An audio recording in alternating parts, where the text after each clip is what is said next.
حسینا میدوید من میدویدم، حسینا میرسد من میرسیدم، حسینا خال داشت کنجلبانش، حسینا میفرخ من میخریدم. این مادر بخون. الان دلتون برای مادرتون تنگ شد؟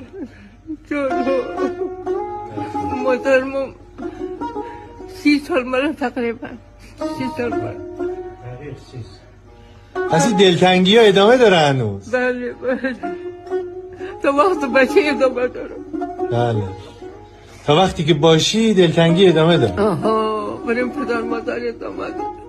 بله بله، دوست پدر خوب است که مادر نازنینه، برادر میوه روی زمین، برادر قدر یک دیگر بدانین که جای همه مسیر زمین، برادر قدر یک دیگر بدانین که جای همه مسیر زمین.